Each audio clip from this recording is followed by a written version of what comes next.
powered by an aerodynamic.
After liftoff, ULA's Atlas V will head southeast from Space Launch Complex 41.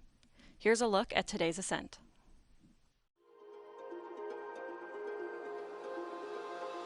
Generating 860,000 pounds of thrust, the RD-180 engine ignites to lift the rocket away from the pad. Shortly after liftoff, Atlas begins a pitchover to attain the proper flight path while minimizing the dynamic pressure the rocket experiences during flight.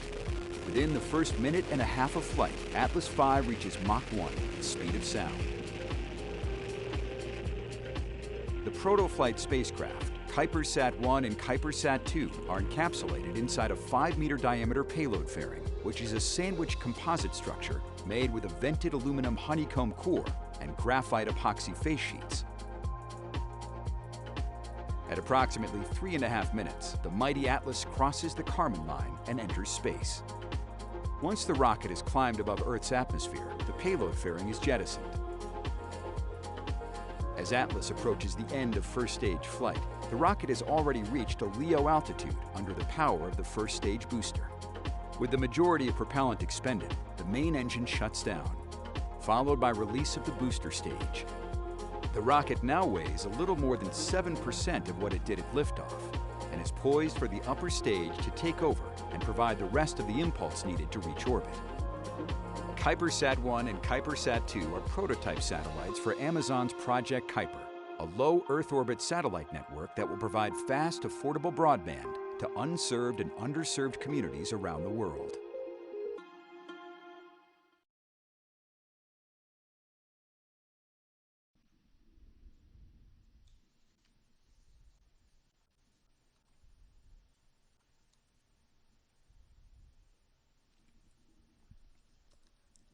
On today's Atlas V, along with the American flag, you can see logos representing Amazon and ULA.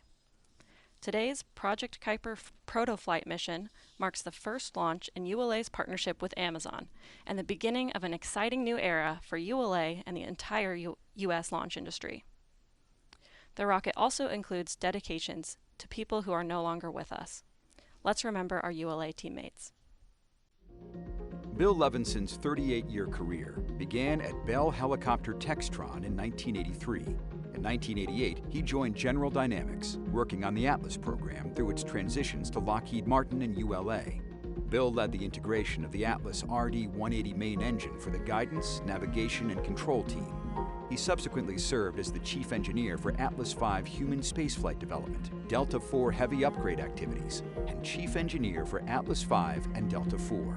In 2016, Bill returned to Lockheed Martin as the Director of Guidance, Navigation, and Control. Bill was a consummate professional, demonstrating technical excellence, leadership, and innovation in everything he did. The standards he set and people he influenced continued those traditions to this day. Jamel Shabazz was an integral part of the customer support team within ULA's government and commercial programs. From developing and maintaining internal team websites to supporting ULA's mission managers, Jamel ensured pertinent information was in place and available for every launch campaign and mission readiness review. As a founding member of the STRIDE Honors Program, Jamel created and led the Mission Integration Leadership Forums. Jamel brought an abundance of enthusiasm to his work at ULA and took great pride in ULA's mission to save lives, explore the universe, and connect the world. Jim Wiltsey was a structural engineer for ULA's engineering and infrastructure team here at Cape Canaveral. His contributions were diverse and addressed a wide range of complex challenges, including his analysis of the vertical integration facility deck inserts. He will be remembered by colleagues as dedicated, hard-thinking, and kind, always following through with every effort placed in his care. Over his career, Jim's contributions included many innovative solutions to difficult projects. Jim was an engineer's engineer, and he will be missed dearly.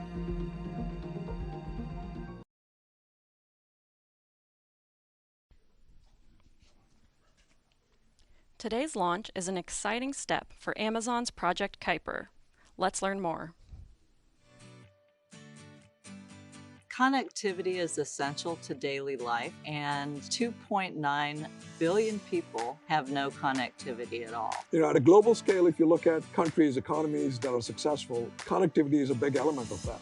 Any kid out in the world really should have access to high-quality internet. Kuiper is our low Earth orbit satellite constellation. Its purpose is to serve underserved and unserved people with broadband around the world. Well, the true purpose of the mission is to address the digital divide.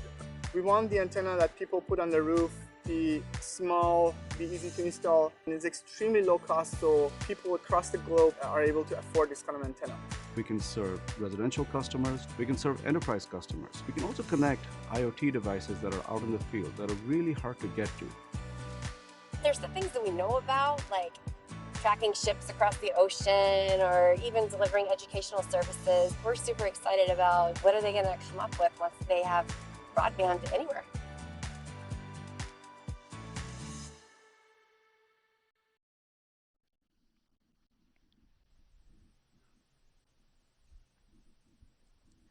ULA's partnership with Amazon includes investments in ULA's production and launch infrastructure to support a higher launch cadence that will benefit commercial and government customers operating out of the Cape. We're looking at footage taken during yesterday's roll to pad. Among other modifications, the investment includes developing a second vertical integration facility, or VIF. In the foreground, we see the current VIF, and in the background to the right, the second VIF is the building with the blue stripe. Modifications are underway in that facility. When complete, rockets will be processed for launch in both VIFs and transported to the pad via rail.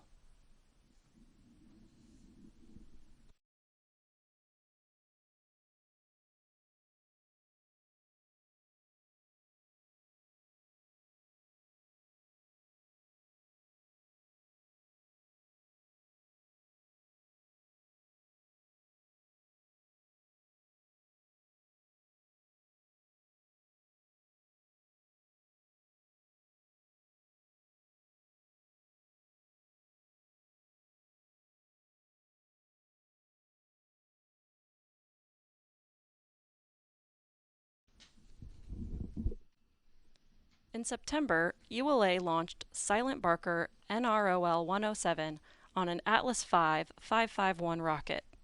Let's take a look at some highlights from that launch.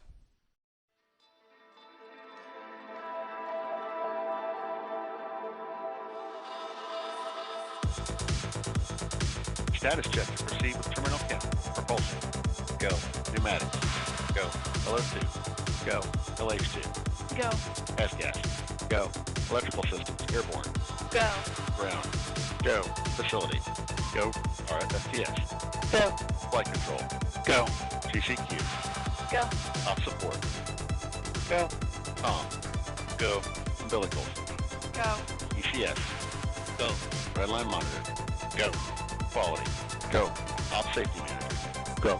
ULA Safety Officer. Go. Vehicle System Engineer. Go. Anomaly Chief.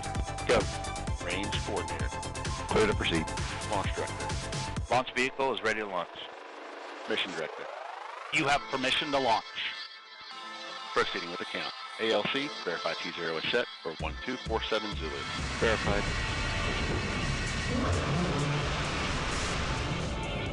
We have ignition. 2, 1.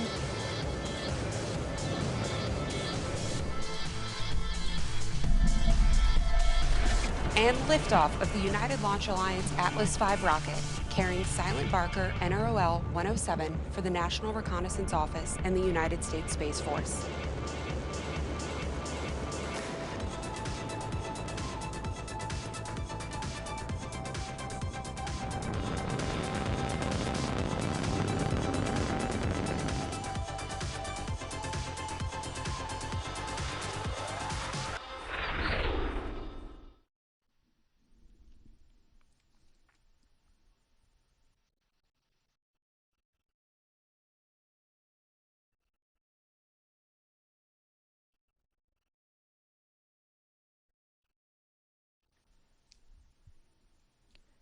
For those of you in Florida or southeast of our launch site, this visibility map shows when and where your best chances are to see the rocket as it lifts off and makes its way to orbit.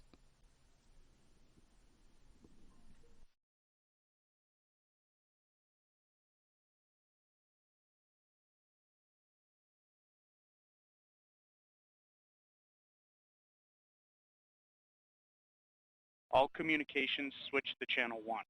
All personnel and visitors remain in present position until launch. Maintain operational silence in the LCC.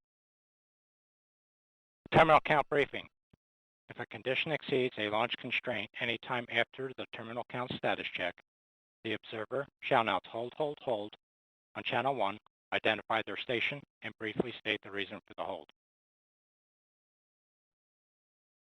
Flight control, perform launch on time verification.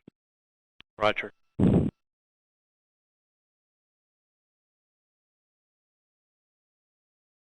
Blocks 2, verify CISA purge flowing GN2 to the CISA.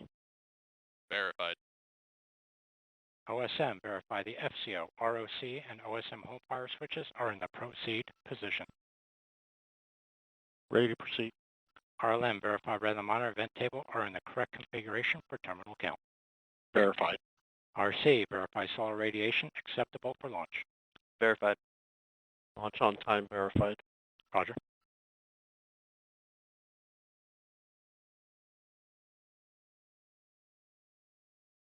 LC switches ready position. All steps are complete prior to the status check.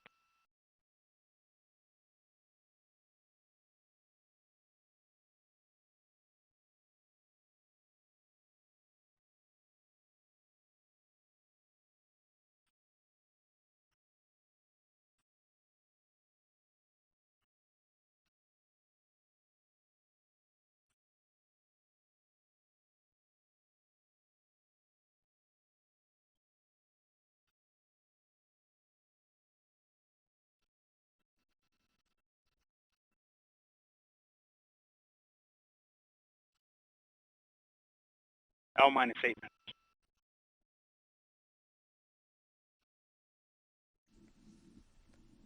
We remain in the planned hold as we continue towards liftoff. In a few moments, launch conductor Scott Barney, marking his 50th launch as a ULA launch conductor, will pull the launch team for the final go to pick up the count.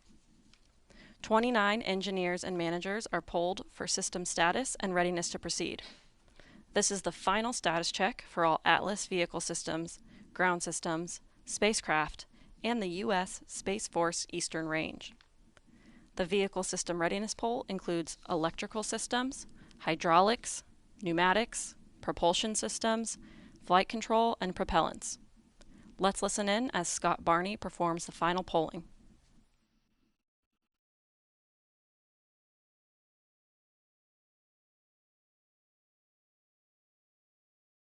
L-7 minutes. Status check to proceed with terminal count. Atlas systems, propulsion. Go.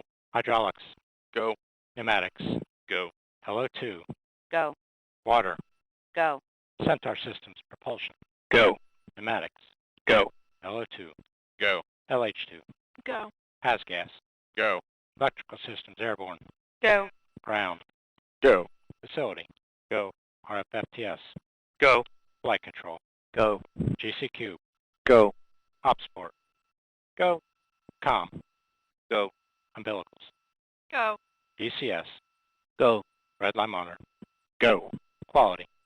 Go. Ops Safety Manager. Go. ULA Safety Officer. Go. Vehicle System Engineer. Go. Anomaly Chief. Go. Range Coordinator. Clear to proceed. Launch Director. You have permission to launch. Proceeding with the count.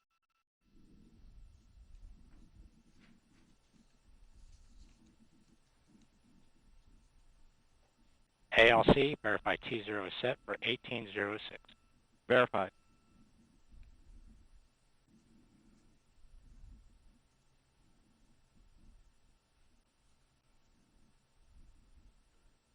All steps are complete prior to terminal count. Polling is complete and the launch team is go for launch. From T-minus 4 minutes until liftoff, you'll hear Scott Barney and the launch team performing the final steps in the countdown procedure. Several critical activities occur in the final minutes before launch, including verifying fuel tank levels and pressures in the booster and Centaur, and arming the flight termination system. At T-minus 25 seconds, you'll hear Go Atlas, Go Centaur, Go Kuiper. This is the final status check of rocket and payload readiness. At T-minus 3 seconds, the main engine ignites.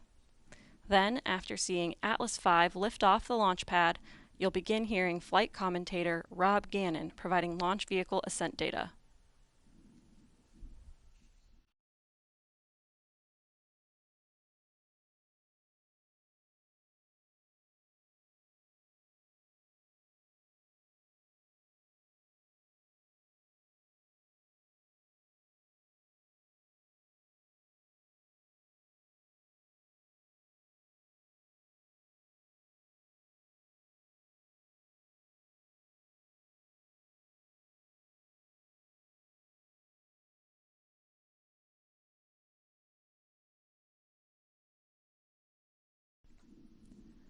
This is Atlas Mission Control at T-minus 4 minutes and holding.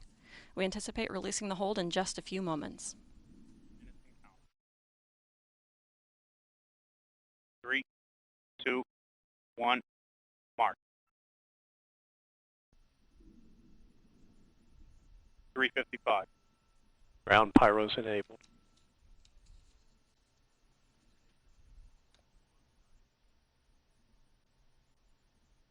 The countdown clock has resumed and we are go for launch at 2:06 p.m. Eastern. With liftoff approaching, we're going to raise the volume on our launch team so you can hear the final preps taking place. 330. Atlas hydraulics at flight pressure.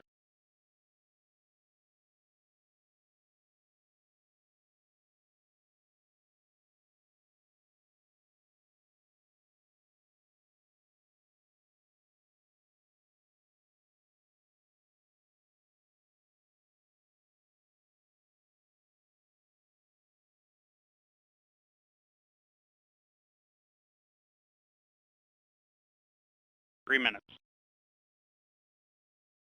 Pressurizing Atlas tanks. Securing LO2 topping.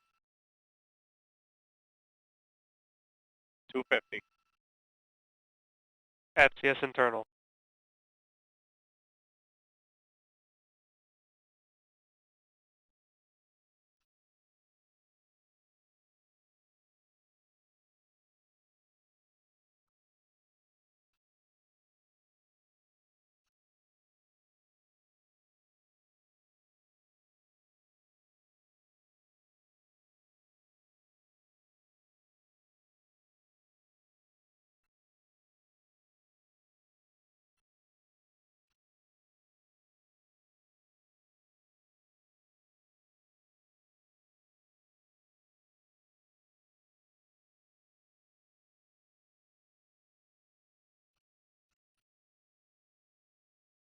$159. Vehicle internal. $155. Launch sequence or start.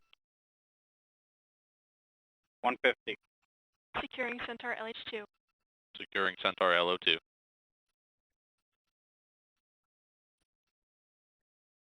140.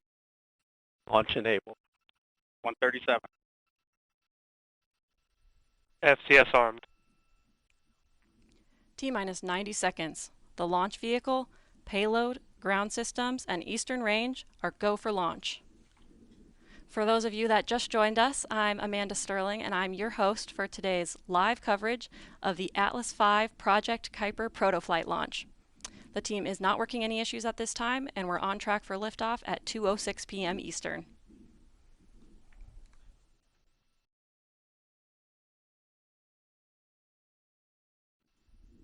One minute. Rock, report range status. Range green.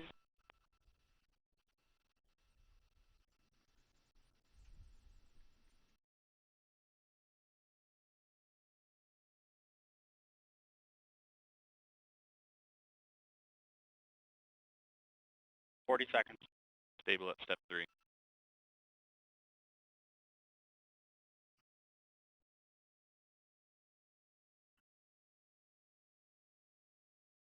28. Verify ECS, reduce for launch. 25. Status check. Go Atlas. Go Centaur. Go Kuiper.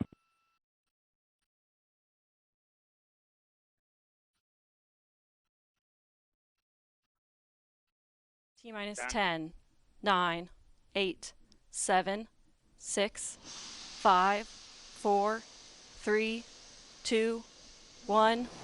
We have ignition and liftoff of the United Launch Alliance Atlas V rocket, carrying the proto-flight mission for Amazon's Project Kuiper.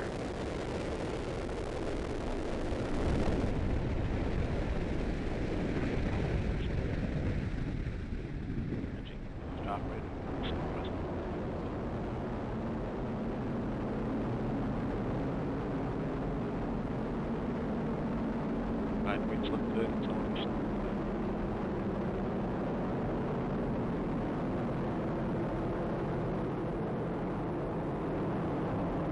Finish maneuver as expected. Upward. Normal.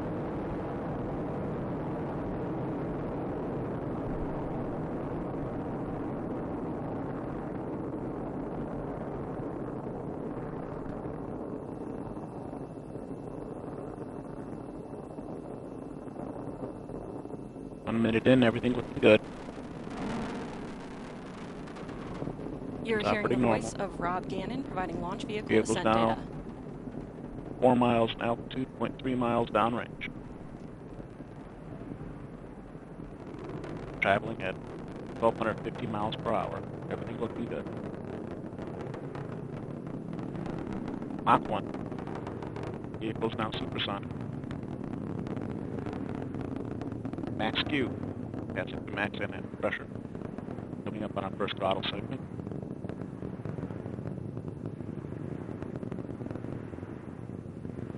And the first throttle segment's been engaged. Everything's good.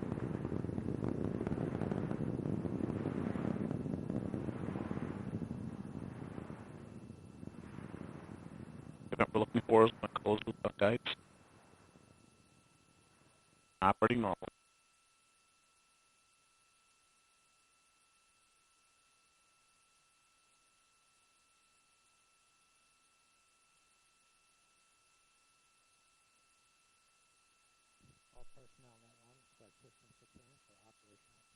Closed loop guidance is in. Everything's looking good.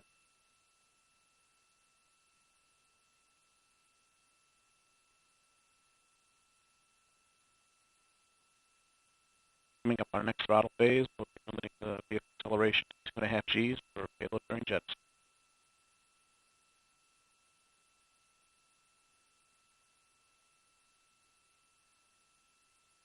Holding acceleration at 2.5 Gs, everything looking good.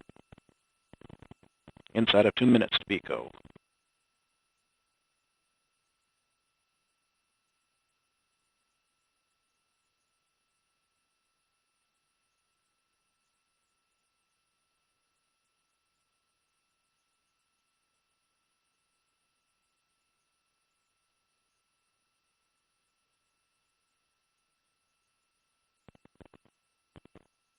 Everything looking good. Engine operating as expected. Smooth body rates.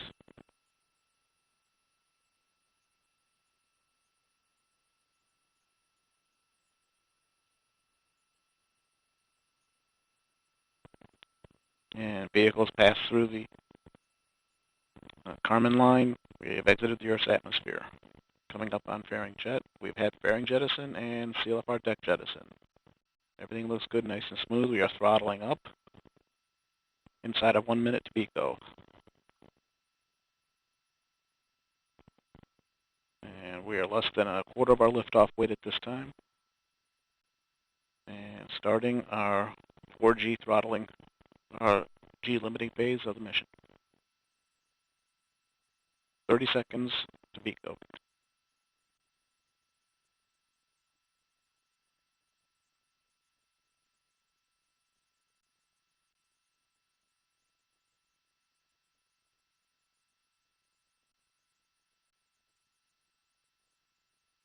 And boost phase chill has been in progress. Engine temperatures are reducing as expected. Coming up on BECO, and we have cut off. Everything looks good.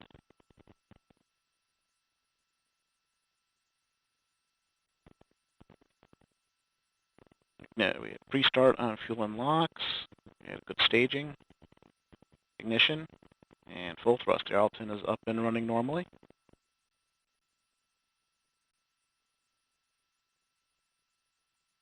Seeing good steady state operating parameters. We've gone to fixed angles on the PU system. Seeing the expected response and operating parameters on the engine, making the LOX correction as expected.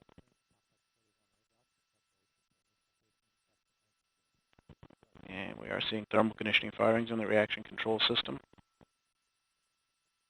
Temperatures are converging about bottle temp as expected.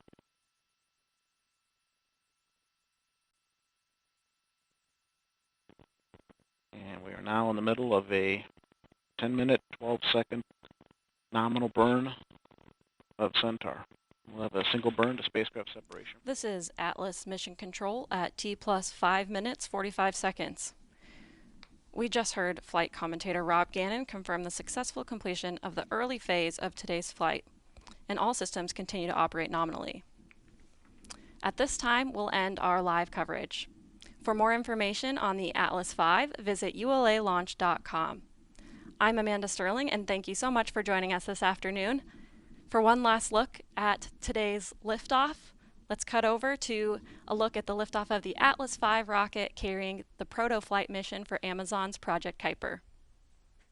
T-minus 10, 9, 8, 7, 6, 5, 4, 3,